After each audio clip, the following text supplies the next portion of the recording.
Continuamos. Regresamos con este operativo especial de las elecciones de 2017, elecciones municipales. Bueno, y nos acompaña Jesús Silva. Jesús Silva es constitucionalista, bueno, colaborador de la prensa nacional. Militante del PSUV. Y militante del PSUV. Ex militante del Partido Comunista de Venezuela. Ese dato no lo tenía computado. Así que bueno, bienvenido. ¿Tú eres un comunista pesuvista o ex comunista pesuvista? ¿Cómo es eso? Hay más comunistas fuera del PCB que adentro.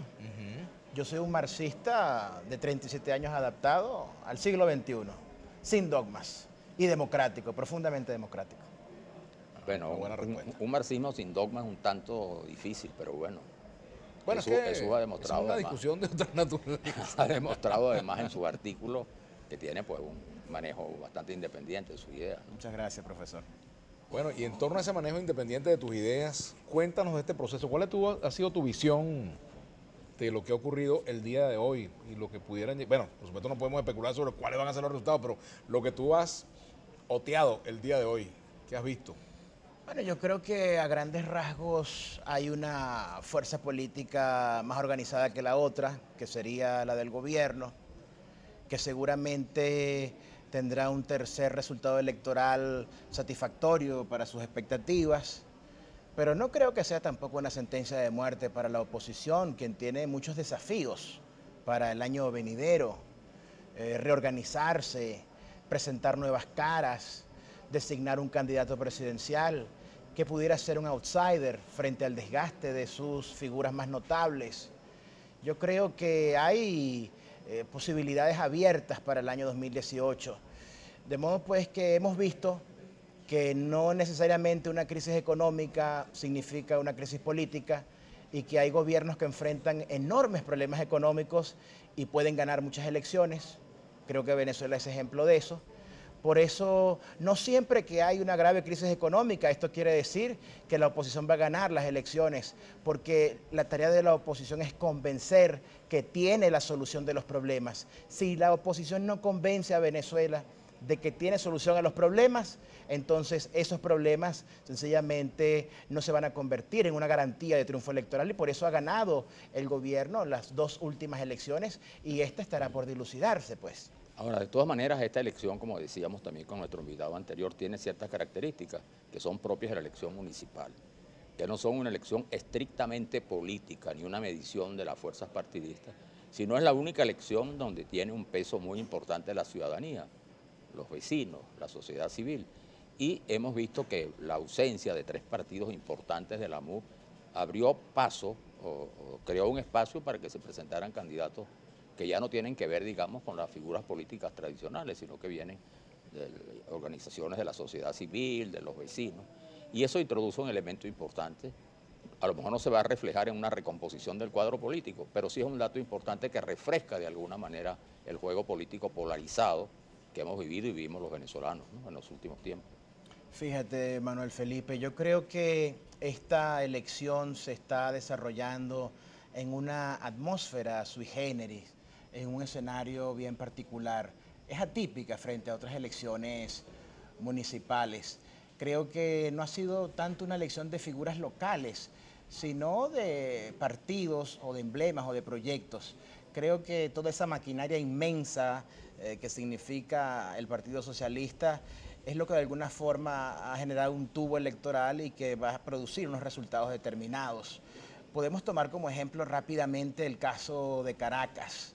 Frente a la candidatura oficialista o del PSUV, se quiso construir un liderazgo paralelo, disidente, extraído de ese propio chavismo, y tal vez pues eso no cuaje en la población en este esquema de gobierno, oposición, de polarización. Y creo que ese ejemplo, ese tubo de ensayo o ese escenario piloto de Caracas que se puede reproducir en todo el país va a ser muy significativo. En cuanto a estos proyectos artificiales de la disidencia que se quiere erigir como un chavismo paralelo o emergente, creo que eso va a ser derrotado por la aplanadora de la polarización. Sin embargo, fíjate, es obvio que la diversidad es algo esencial a la democracia, ¿no? Consustancial con la democracia, la diversidad.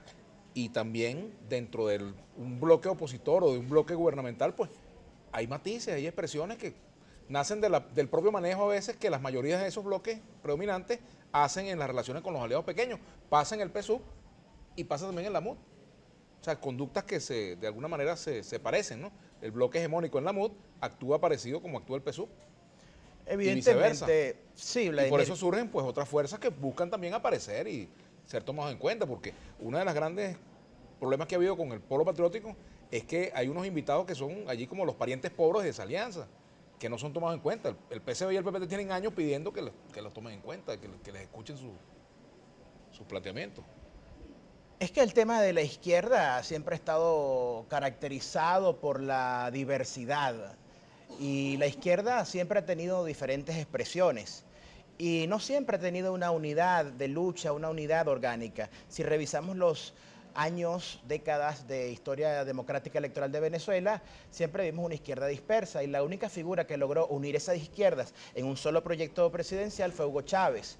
Ahora sin Chávez se percibe la tendencia, y te habla un hombre de izquierda, se percibe la tendencia de crear mini liderazgos, de que se atomice la izquierda y eso seguramente para el chavismo tiene que ser evitado. Pero siempre aparecen estas figuras exóticas en la fiesta electoral que pues tal vez un poco conducidos por el egocentrismo pueden pensarse presidenciables y que pueden encabezar un proyecto unipersonal. Yo que he estado viendo medios internacionales, porque es parte de mi trabajo, ver medios internacionales y opinar allí, vi con mucha gracia algún candidato en Caracas que dijo, por ejemplo, que él no era un candidato municipal, sino que él era una referencia internacional de un nuevo chavismo. Bueno, obviamente que eso es una expresión de divismo, de estas izquierdas, tal vez, no sé, reformistas, revisionistas, que siempre han existido, pero que no han tenido un peso electoral. Yo creo que el gran voto chavista sigue marcando por una misma tarjeta, que es el PSUV, pero que nunca está de más el diálogo, la conciliación, la reunificación. Y yo tengo confianza en que para las elecciones presidenciales de 2018 vamos a ver una izquierda venezolana más unida, con algunas tarjetas que faltaron, pero que se van a agregar nuevamente a esta candidatura presidencial del PSUV y que todo indica, de acuerdo a voceros oficiales, creo que el vicepresidente de la República lo mencionó, ese candidato presidencial para el 2018 va a ser Nicolás Maduro. Bueno, sin duda alguna, eso está planteado, ¿no? Por cierto que es un tema bien difícil, que hay que tratarlo, ese tema de las reelecciones en América Latina, con todo lo que estamos viendo en el escenario en Honduras y en otros países, ¿no? Pero al margen de esas reflexiones muy interesantes, Jesús, lo que has visto hoy, ¿cuál es tu percepción? ¿Has recorrido centros electorales? Ya dentro de algunos minutos vamos a conocer los primeros resultados seguramente. ¿Qué piensas? A partir de hoy, ¿pueden introducirse cambios en el escenario político? ¿Definen nuevas tendencias? ¿Qué piensas?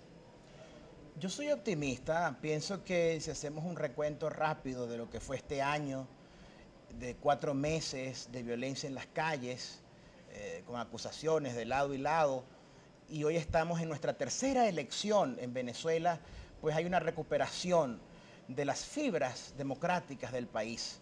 Entonces, independientemente de quienes ganen y quienes pierdan en esta última fiesta electoral del año, creo que es ganancia para Venezuela que se retome la senda electoral, la senda constitucional y que ojalá este clima, este consenso o esta mayoría a favor de las elecciones se afiance, se consolide y se mantenga para el año 2018. ¿Qué opinas, Jesús, sobre lo que comentábamos hace un rato con Leopoldo Pucci en torno a esa asociación del voto con el carnet de la patria y de ahí también con programas sociales, esa tendencia pues a asociar el voto con programas que pudieran transformarse en mecanismos de manipulación política y de utilización de la necesidad de la gente para que tenga un compromiso más allá de lo electoral?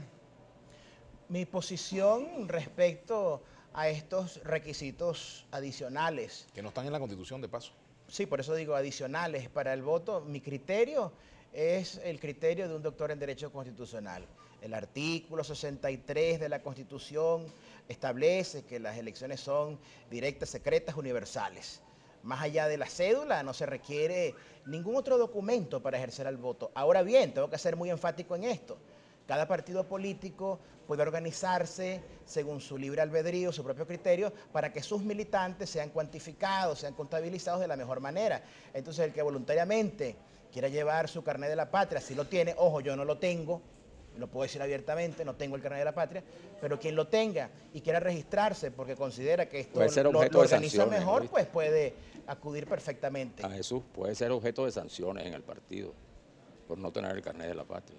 El que no quiera sacar el carnet de la patria es un apátrida. No, yo creo que la patria es aquel que vende su país. Todo quien defiende Del su signo que país sea. es un patriota. Y hay gente en la oposición que pueden ser patriotas. Yo estoy convencido de que buena parte de la oposición, de ese pueblo de a pie opositor, no acompaña que sus dirigentes o algunos de sus dirigentes soliciten bloqueo financiero contra Venezuela, invasión militar contra Venezuela, ni nada parecido. Ahora, ¿quién Creo tiene el que- apatridómetro en Venezuela? Bueno, la traición a la patria es un delito establecido en la legislación penal venezolana, en el Código Penal. Tiene conductas perfectamente descritas. Ahora, en el debate político Se puede decir cualquier cosa. se pueden decir muchas cosas. Hay gente que se pone una camisa roja y es apátrida. Hay gente que se pone una camisa roja y viola derechos laborales y maltrata al subalterno. O los cuenta como si fueran piezas de ganado cuando van a una marcha y si no van los regañan. Ese tipo de violaciones, quien te habla, ex consultor jurídico del Ministerio del Trabajo, y toda mi vida como abogado o mis primeros años los hice como abogado de trabajadores junto con Pedro Ortega Díaz, ese tipo de presiones laborales yo las condeno. Póngase la camisa, que se ponga. El compromiso fundamental de una revolución que se dice socialista es la defensa de la clase trabajadora y su dignidad, su libre voluntad. Tú sabes que eso del carnet de la patria, bueno, cada partido tiene el derecho, digamos, y ha sido así siempre de usar estos mecanismos, ¿no? Incluso en las elecciones anteriores, y Vladimir se debe recordar de eso, los partidos muy cerca de los centros de votación había personas que le daban la tarjeta, vote por esta tarjeta, Bueno, por imagínate este tú. candidato. Pero lo que hemos visto hoy rebasa toda consideración. Es verdaderamente un abuso y una presión directa por el votante, porque no se trata de promover a un candidato, se trata además de comprometerlo con una dádiva. Es una presión directa que no se había visto nunca en las elecciones venezolanas y que es un acto de ventajismo, yo diría obsceno. Yo creo que eso hay que decirlo de esta manera porque es una práctica no solo ventajista, sino que rebasa lo que Sí. es el ventajismo En todo ya caso, conocido, ahí ¿no? lo importante es que el organismo electoral tome cartas en ese tipo de cosas. Yo ¿no? difiero Claro. en esa lectura, y con todo el cariño que le tengo a Manuel Felipe, uno de mis periodistas favoritos. No tengo evidencias de presiones de un partido u otro para el voto. Pero No. si esto ocurriere, pues eso hay que condenarlo. Del lado que venga, hay que condenarlo. Y lo fundamental es que al final del día o al final de la jornada electoral, los resultados van a ser victoria para todos, porque mientras nuestras diferencias las podamos solventar por la vía del voto y no del terrorismo guarimbero, eso es ganancia para Venezuela, y esa es la Venezuela que queremos, porque Jesús. solamente una Venezuela en paz puede reconstruir su economía, y hace falta reconstruir la economía. Dos temas asociados al proceso electoral de hoy que tienen que ver con una declaración del presidente Nicolás Maduro. El presidente hoy dijo dos cosas que me llamaron mucho la atención. Una a propósito de una pregunta que le hizo la colega Sonsirea Luna da Costa, en el sentido de que si él se presentaría en el proceso de diálogo en República Dominicana. Y él dijo, mira, no lo había pensado, gracias por la idea y a lo mejor voy a Dominicana. ¿Qué implicaciones pudiera tener eso en primer lugar, ¿no? Y en segundo lugar, el propio Maduro también dijo que aquellos partidos que no participaron en estas elecciones municipales, eso van a quedar prácticamente fuera de la legalidad o fuera de la posibilidad de participar, perderían el registro, cosa que de alguna forma indirecta también la ratificó o dejó la puerta abierta para ello la presidenta de la Asamblea Nacional Constituyente. Desde el punto de vista del derecho constitucional, sobre esta segunda parte, Benicio, lo primero es una opinión política, ¿no? El diálogo. Honestamente, yo tengo un optimismo muy prudente en cuanto al diálogo. Es decir, hay que apoyar el diálogo, hay que alentar el diálogo, pero no se puede esperar demasiado del diálogo. La cultura de la política venezolana está muy polarizada. Creo más en elecciones pacíficas para resolver diferencias que en ese diálogo. Pero ojalá yo me encuentre sorprendido y tenga maravillosos efectos. Entonces es difícil esperar demasiado. La participación del presidente en ese escenario dependerá de que los actores allí presentes lo deseen, lo acepten o lo rechacen. Y en lo segundo, rápidamente, los requisitos para que pueda funcionar una organización política básicamente están en el artículo 67 de la Carta Magna, que se hagan elecciones por la base para escoger a sus dirigentes y para escoger a sus candidatos y que se cumpla con estos requisitos de renovación. Creo que la autodestrucción de los partidos, porque no vayan a estas elecciones, no se puede decretar legalmente, no hay base jurídica para ello. Políticamente tal vez lo distancia pues de la popularidad, de la credibilidad. Pero yo insisto, la mesa está servida, el juego está abierto para el 2018 y lo importante es que las diferencias se diriman por la vía democrática electoral y nunca a través de la confrontación. O sea que Maduro violenta. tendría que someterse a unas primarias en el PSUV para ser candidato presidencial. Yo creo que hay un consenso para la reelección del presidente Nicolás Maduro. Y por una cuestión de sentido práctico político, esa es una figura que está constituida, que el país lo conoce, que tiene gente que lo respalda, millones de venezolanos, y es más fácil seguir con ese dirigente que tratar de fabricar uno ¿Pero nuevo. quién lo decide y cómo lo deciden?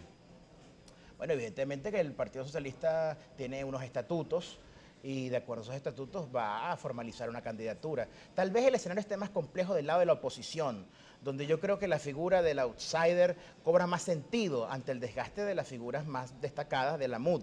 Y ese outsider, quién sabe, creo que lo están cocinando, le están buscando algún exministro, exchavista, que lo puedan de alguna forma yuxtaponer, incrustar allí como un candidato presidencial. Hay gente que habla de Rafael Ramírez, hay gente que habla de mucha gente, pero no se sabe cuál será en definitiva esta telenovela electoral para el año 2018, que desde ya luce muy interesante y espero que me inviten a un próximo programa para hablar de eso. Quiere empujar a Ramírez a la oposición, fíjate tú. Yo creo que bueno, cada quien se empuja solo, ¿no?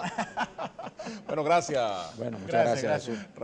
Gracias, Jesús Silva, Camarada, por muchas habernos gracias. acompañado Suerte. este rato. Hacemos la pausa, nuestra etiqueta. Municipales por GB, en este operativo Municipales 2017. Manuel Felipe Sierra y este servidor, los invitamos a que no se retiren, que ya regresamos.